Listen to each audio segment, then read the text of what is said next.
ನಮಸ್ಕಾರ ಎಲ್ರಿಗೂ. ಈ ಒಂದು ವಿಡಿಯೋದಲ್ಲಿ ನಾನು ಸೆಕೆಂಡ್ PU ಬಯಾಲಜಿಯ 2023 ಹಾಗೂ 24 ಅಕಾಡೆಮಿಕ್ ಇಯರ್ಗೆ ಬರುವಂತಹ ಕ್ವೆಶನ್ ಪೇಪರ್ ಯಾವ ತರಹ ಇರುತ್ತೆ ಅನ್ನುವಂಥ ಬ್ಲೂ ಪ್ರಿಂಟನ್ನು PU ಬೋರ್ಡ್ ಅವರು ಬಿಟ್ಟಿದ್ದಾರೆ. ಸೊ ಆ ಬ್ಲೂ ಪ್ರಿಂಟನ್ನು ನಾನು ಈ ಒಂದು ವಿಡಿಯೋದಲ್ಲಿ ನಿಮಗೆ ಎಕ್ಸ್ಪ್ಲೇನ್ ಮಾಡ್ತೀನಿ. ಅದರ ಜೊತೆಗೆ ಮಾಡೆಲ್ ಕ್ವೆಶನ್ ಪೇಪರ್ಗಳನ್ನು ಕೂಡ ಬಿಟ್ಟಿದ್ದಾರೆ. ಸೊ ಮಾಡೆಲ್ ಕ್ವೆಶನ್ ಪೇಪರ್, ಒಂದು ಮಾಡೆಲ್ ಕ್ವೆಶನ್ ಪೇಪರನ್ನು ಬಿಟ್ಟಿದ್ದಾರೆ according to this blueprint follow ಆಗೋ ತರಹ.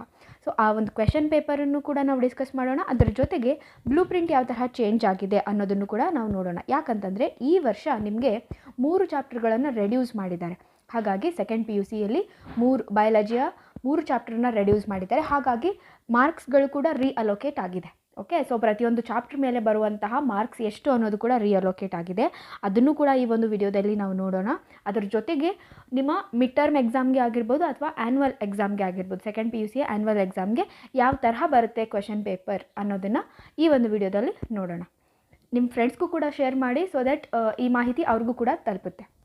Let's begin. ಫಸ್ಟ್ ನಿಮಗೆ ಪಾರ್ಟ್ ಎ.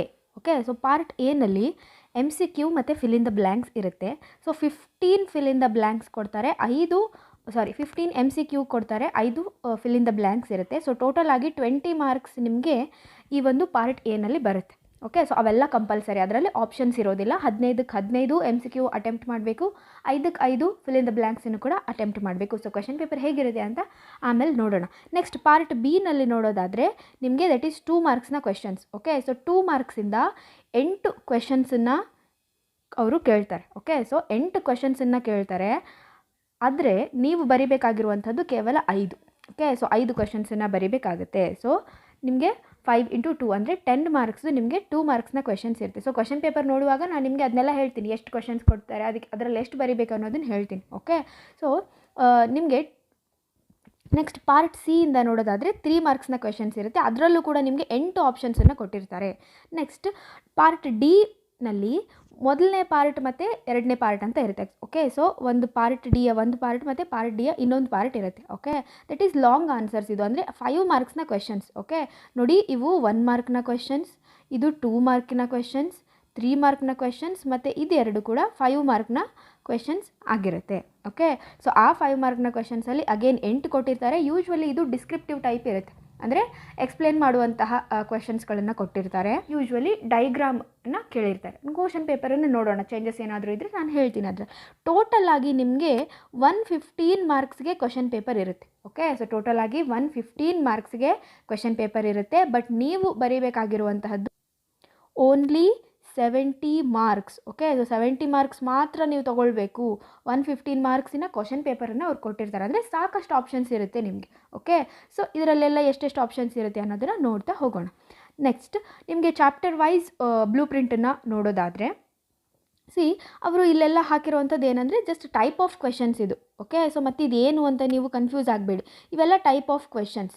ಓಕೆ, ಸೊ ಅಂದರೆ ನೆನ್ಪಿಟ್ಕೊಳ್ಳುವಂತಹ ಕ್ವೆಶನ್ಸ್ ಯಾವುದು, ಅರ್ಥ ಮಾಡಿಕೊಂಡು ಬರೆಯುವಂತಹ ಕ್ವೆಶನ್ಸ್ ಯಾವುದು, ಅದರ ಅಪ್ಲಿಕೇಶನ್, ಆ ಒಂದು ಕಾನ್ಸೆಪ್ಟನ್ನು ಅರ್ಥ ಮಾಡ್ಕೊಂಡ್ಮೇಲೆ ಇರುವಂಥ ಅದರ ಅಪ್ಲಿಕೇಶನ್ ಕುರಿತಾಗಿ ಇರುವಂಥ ಕ್ವೆಶನ್ಸ್, ಆ ಥರದ್ದೆಲ್ಲ ಇರುತ್ತೆ. ಸೊ ಡೋಂಟ್ ವರಿ, ಅದ್ರ ಬಗ್ಗೆ ಎಲ್ಲ ತಲೆ ಕೆಡಿಸ್ಕೊಳ್ಬೇಡಿ. ಜಸ್ಟ್ ನೋಡಿ, ನಾವು ಮಾರ್ಕ್ಸ್ನ ಬಗ್ಗೆ ಮಾತ್ರ ಕಾನ್ಸಂಟ್ರೇಟ್ ಮಾಡೋಣ ಇವಾಗ. ಸೊ ಈ ಚಾಪ್ಟರ್ಗೆ sexual reproduction in flowering plants ಚಾಪ್ಟರ್ಗೆ 11 ಮಾರ್ಕ್ಸ್ ಇದೆ. ಓಕೆ, ಫಸ್ಟ್ ಚಾಪ್ಟರ್ ಡಿಲೀಟ್ ಆಯಿತು, ರಿಪ್ರೊಡಕ್ಷನ್ ಇನ್ ಆರ್ಗ್ಯಾನಿಸಮ್ಸ್. ಸೊ ಇದು ಇವಾಗ ಸೆಕೆಂಡ್ ಚಾಪ್ಟರ್ ನಿಮಗೆ ಫಸ್ಟ್ ಆಯಿತು. ಸೆಕ್ಷುವಲ್ ರಿಪ್ರೊಡಕ್ಷನ್ ಇನ್ ಫ್ಲವರಿಂಗ್ ಪ್ಲಾಂಟ್ಸ್ಗೆ 11 ಮಾರ್ಕ್ಸ್ ಇದೆ. ಹ್ಯೂಮನ್ ರಿಪ್ರೊಡಕ್ಷನ್ಗೂ ಕೂಡ 11 ಮಾರ್ಕ್ಸ್ ಇದೆ. ರಿಪ್ರೊಡಕ್ಟಿವ್ ಹೆಲ್ತ್ ಚಾಪ್ಟರ್ಗೆ 6 ಮಾರ್ಕ್ಸ್ ಇದೆ. Principles of inheritance and variation ಮತ್ತು ಮಾಲಿಕ್ಯುಲರ್ ಬೇಸಿಸ್ ಆಫ್ ಇನ್ಹೆರಿಟೆನ್ಸ್ ನೋಡಿ, ಎರಡಕ್ಕೂ ಕೂಡ 14 ಮಾರ್ಕ್ಸ್ ಇದೆ. ಅಂದರೆ ಹೈಯೆಸ್ಟ್ ವೇಟೇಜನ್ನು ಹೊಂದಿರುವಂತಹ ಚಾಪ್ಟರ್ಸ್. ಮುಂಚೆ ಕೂಡ ಇದಾಗಿತ್ತು, ಈಗಲೂ ಕೂಡ ಇವೇ ಆಗಿದೆ. ನೆಕ್ಸ್ಟ್ ಎವಲ್ಯೂಷನ್ಗೆ 7 ಮಾರ್ಕ್ಸ್ ಇದೆ. Human health and diseases, so second highest ಇರುವಂತಹದ್ದು. Okay, so human health and diseases 13 marks ಇದೆ ಇದಕ್ಕೆ. ಓಕೆ, ಸೊ ಇಲ್ಲೇ ನಿಮ್ಗೊಂದು ಐಡಿಯಾ ಬಂದುಬಿಡುತ್ತೆ. ಇವಾಗ ಫಸ್ಟ್ ಪಾರ್ಟ್ ಏನಿದೆಯಲ್ಲ, ನೀವು ಇಷ್ಟು ಪಾರ್ಟನ್ನು ನೀವು ಓದ್ಕೊಂಡು ಬಿಟ್ರಿ ಅಂತಂದರೆ ನಿಮಗೆ 70+ ಮಾರ್ಕ್ಸು ಇಲ್ಲೇ ಬಂದುಬಿಡ್ತು, ಇಷ್ಟು ಚಾಪ್ಟರ್ಸನ್ನು ಓದಿದ್ರೇ. ಅಂದರೆ I am just giving you the idea, ಇಷ್ಟೇ ಓದಬೇಕು ಅಂತಲ್ಲ, ಅಂದರೆ ನೀವು ಎಲ್ಲ ಚಾಪ್ಟರ್ಸ್ ಓದೋದಕ್ಕಿಂತ ಇಂಪಾರ್ಟೆಂಟ್ ಚಾಪ್ಟರ್ಸ್ ಲಾಸ್ಟಲ್ಲಿ ಇಂಪಾರ್ಟೆಂಟ್ ಚಾಪ್ಟರ್ಸನ್ನು ಓದಿಯೂ ಕೂಡ ನೀವು ಮಾರ್ಕ್ಸನ್ನು ತೊಗೊಳ್ಬೋದು. ಅದ್ರ ಬಗ್ಗೆ ನಾನು ಎಕ್ಸಾಮ್ಸ್ ಹತ್ರ ಬಂದಾಗ ವೀಡಿಯೋ ಅಪ್ಲೋಡ್ ಮಾಡ್ತೀನಿ, ಏನೇನೆಲ್ಲ ಇಂಪಾರ್ಟೆಂಟ್ ಕ್ವೆಶನ್ಸ್ ಇರುತ್ತೆ, ಯಾವ ಚಾಪ್ಟರ್ಸನ್ನು ನೀವು ಫೋಕಸ್ ಮಾಡಬೇಕು ಅನ್ನುವಂಥದ್ದು. Okay, next microbes in human welfare ಚಾಪ್ಟರ್ಗೆ 8 ಮಾರ್ಕ್ಸ್ ಇದೆ. ಈಸಿ ಚಾಪ್ಟರ್ಸ್ ಇದೆಲ್ಲ, microbes in human welfare, reproductive health, ಇವೆಲ್ಲ easy chapters. Next biotechnology principles and ಪ್ರಾಸೆಸಸ್ಗೆ 8 ಮಾರ್ಕ್ಸ್ ಇದೆ.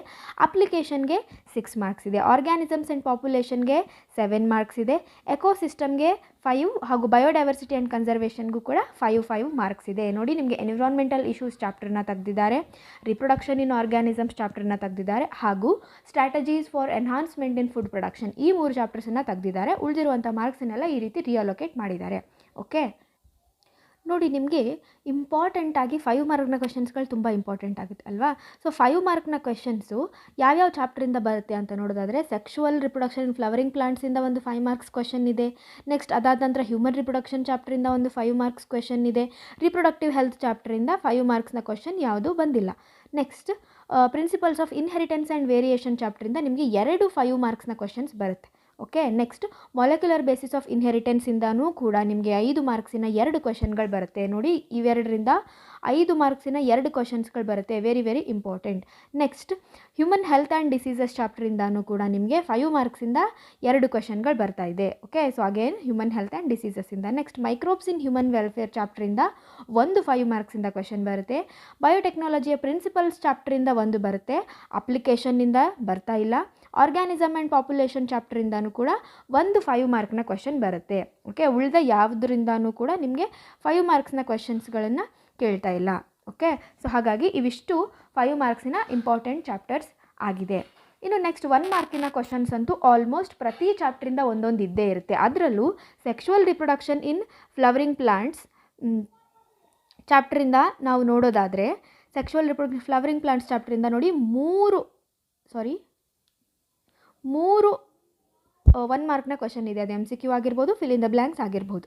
ಓಕೆ, ನೆಕ್ಸ್ಟ್ ಹ್ಯೂಮನ್ ರಿಪ್ರೊಡಕ್ಷನ್ ಚಾಪ್ಟರಿಂದ ನಿಮಗೆ 2 1 ಮಾರ್ಕ್ನ ಕ್ವೆಶನ್ಸನ್ನು 3 1 ಮಾರ್ಕ್ನ ಕ್ವೆಶನ್ಸನ್ನು ಕೇಳ್ತಾ ಇದ್ದಾರೆ. ರಿಪ್ರೊಡಕ್ಟಿವ್ ಹೆಲ್ತ್ ಚಾಪ್ಟರಿಂದ ನಿಮಗೆ 1 ಹಾಗೂ 2 1 ಮಾರ್ಕ್ನ ಕ್ವೆಶನ್ಸ್ ಬರುತ್ತೆ. Principles of inheritance and variation ಚಾಪ್ಟರಿಂದ ನಿಮಗೆ 2 1 ಮಾರ್ಕ್ನ ಕ್ವೆಶನ್ಸ್ಗಳು ಬರುತ್ತೆ. ಅದಾದ ನಂತರ ಮಾಲಿಕ್ಯುಲರ್ ಬೇಸಿಸ್ ಆಫ್ ಇನ್ಹೆರಿಟೆನ್ಸ್ ಚಾಪ್ಟರಿಂದ ನಿಮಗೆ 1 ಮಾರ್ಕಿಂದ 1 ಕ್ವೆಶನನ್ನು ಕೇಳ್ತಾರೆ. ಹಾಗೂ ಎವಲ್ಯೂಷನ್ ಚಾಪ್ಟರಿಂದ ನಿಮಗೆ 1 2 2 ಕ್ವೆಶನ್ಸನ್ನು ಕೇಳ್ತಾರೆ. Next human health and diseases ಚಾಪ್ಟರಿಂದ ನಿಮಗೆ 1 MCQ ಇದೆ. ಮೈಕ್ರೋಬ್ಸ್ ಇನ್ ಹ್ಯೂಮನ್ ವೆಲ್ಫೇರ್ ಚಾಪ್ಟರಿಂದ ನಿಮಗೆ 1 MCQ ಇದೆ. ಬಯೋಟೆಕ್ನಾಲಜಿ ಪ್ರಿನ್ಸಿಪಲ್ಸ್ ಆ್ಯಂಡ್ ಪ್ರೊಸೆಸಸ್ ಚಾಪ್ಟರಿಂದ ಕೂಡ 1 ಇದೆ. ಬಯೋಟೆಕ್ನಾಲಜಿ ಅಪ್ಲಿಕೇಶನ್ಸಿಂದ ನಿಮಗೆ ಯಾವುದೇ 1 ಮಾರ್ಕ್ನ ಕ್ವೆಶನ್ಸ್ ಕೇಳಿಲ್ಲ, ಬಟ್ ಕೇಳಲೂಬಹುದು. ಓಕೆ, ಕೇಳಲೂಬಹುದು.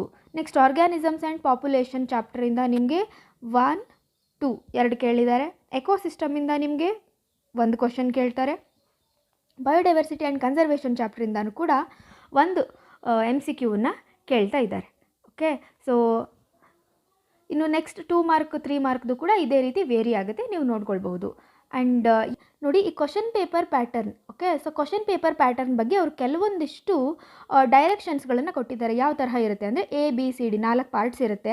ಸೊ ಇದನ್ನು ನಾನು ಹೇಳಿದೆ ಆಗಲೇ, 15 MCQ, 5 fill in the blanks, ಅದು ಕಂಪಲ್ಸರಿಯಾಗಿರುತ್ತೆ. ನೋಡಿ, ಅವು ಕಂಪಲ್ಸರಿ. ಉಳಿದಿದ್ರಲ್ಲಿ ನೋಡಿ 2 ಮಾರ್ಕ್ಸಲ್ಲಿ 8 ಕ್ವೆಶನ್ಸ್ ಕೊಡ್ತಾರೆ, ಅದರಲ್ಲಿ 5ನ್ನು ಆನ್ಸರ್ ಮಾಡಬೇಕು. ನೆಕ್ಸ್ಟ್ 3 ಮಾರ್ಕ್ಸಲ್ಲಿ 8 ಕ್ವೆಶನ್ಸ್ ಕೊಡ್ತಾರೆ, ಅದರಲ್ಲಿ 5ನ್ನು ಆನ್ಸರ್ ಮಾಡಬೇಕು.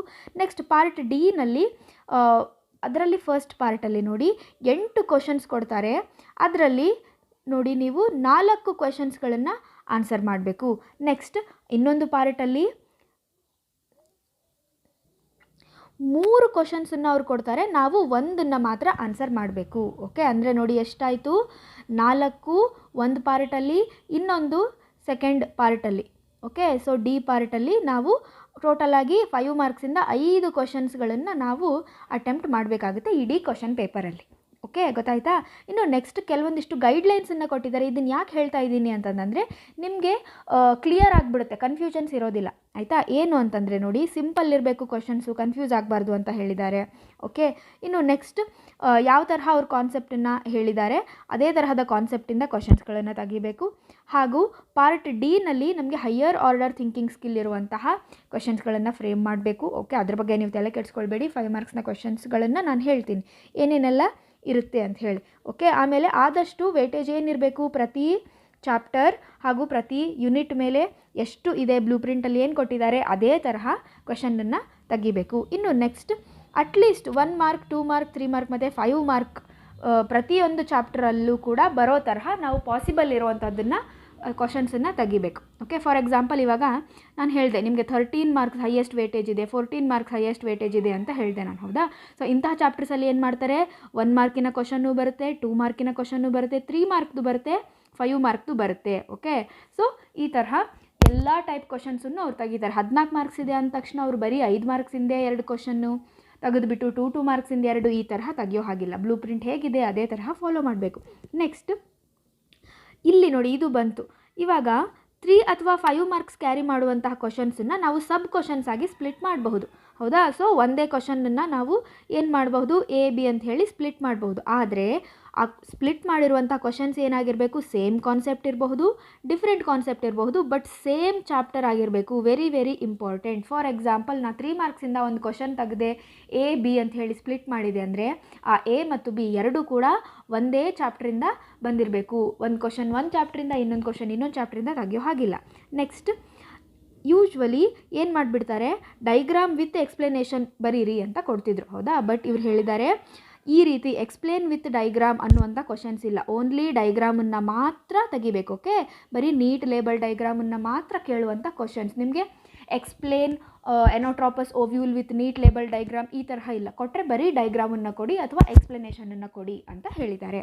ನೆಕ್ಸ್ಟ್ 1% ವೇಟೇಜ್ ಏನಾದರೂ ವೇರಿ ಆದರೂ ಆಗಬಹುದು. ಓಕೆ, ಸೊ ಅಂದರೆ ಇದರಲ್ಲಿ ಕೆಲವೊಂದಿಷ್ಟು ಮಾರ್ಕ್ಸ್ಗಳು ವೇರಿ ಆಗ್ಬೋದು, ತುಂಬ ಕಡಿಮೆ. Okay, and then total marks 115 ಇರಬೇಕು. ಓಕೆ, ಸೊ ಇದಿಷ್ಟು ಏನಾಗಿತ್ತು ಅಂದರೆ ಬ್ಲೂ ಪ್ರಿಂಟ್ನ ಬಗ್ಗೆ ಆಗಿತ್ತು. ಇವಾಗ ಮಾಡೆಲ್ ಕ್ವಶನ್ ಪೇಪರನ್ನು ನೋಡೋಣ.